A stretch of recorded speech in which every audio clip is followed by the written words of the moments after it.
Hi everyone, welcome to Woodfired Weekly at Manna from Devon Cooking School. Today we're going to be making Socca. Socca is a chickpea pancake from the south of France. It's a street food and you'll find it, little man wheeling his barrow around with a wood-fired oven on the back, cooking Socca here and there or in the markets. We're doing it because it makes a fantastic alternative to pizza for people who can't eat pizza because they're gluten-free. The batter's made entirely with chickpeas, so it's gluten-free. But we're going to top it in a similar way to how we might top a pizza. So for someone who's coming along to your pizza party and they're worried about gluten, this is going to be the perfect alternative for them. So the first thing we need to do is make the batter. And here's one I made earlier because, like all batters, it benefits from sitting for half an hour or an hour or so. But it's very simple to do. In the bowl I've got chickpea flour, cumin, turmeric and salt. That's it. Mix those up a little bit and then into that enough water to make a nice thin batter.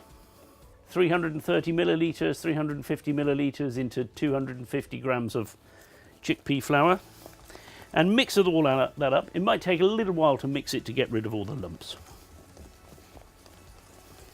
And actually I found if you mix it for a bit, get everything all nice and wet, then leave it, let it soak, and then give it another beat. That's the best way to get rid of the lumps, rather than trying to do it all in one.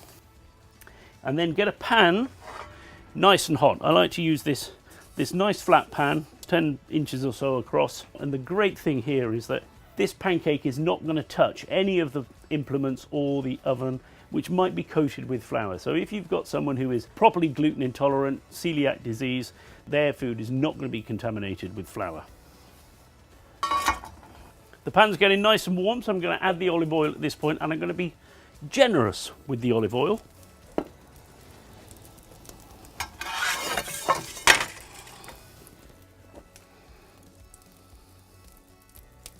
And I can see from the way that reacts, the way it sort of pools on the surface of the pan, that it's more or less ready. I'm going to pop that back in just to heat up the oil, but I don't want to get it really smoking hot. So the oil has just got a lovely shimmer on it, so that's when I want to put the batter in. And it thickens fairly quickly when it hits the pan, so I have to be really quick about spreading it out to get a nice even coating. I don't want this to be too thick. Back into the oven and just placed it there at the front, a little bit away from the fire, slightly cooler than where we would cook a pizza. So I take a look at this and I want to see it peeling away from the base and just starting to brown up around the edges all the way around. So it's sort of 3 parts cooked, and then I'm going to put some toppings on it. So I'm just going to spin that around in the oven and give that another 30 seconds or a minute. So the Socca's had about 3 minutes in the oven, and it's just starting to brown up on the top. It's come loose from the pan. So on top of this I'm going to go with San Marzano tomatoes, just as I would with a pizza. And now this is where it gets interesting. This is a little pizza combination we've done quite a lot recently. It's a kind of West Country pizza mashup. The Neapolitans would hate it, but we won't worry about that. We're not in Naples. So that was some apple chutney. Here I've got some pulled ham hock. Spread that over. On top of that, some cheddar cheese. And then pop that back in. Another minute or so near the door.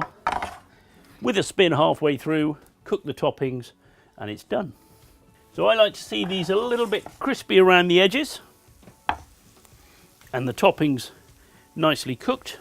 And that shouldn't be too difficult to slide out of the pan, so we can serve it as wedges like that, or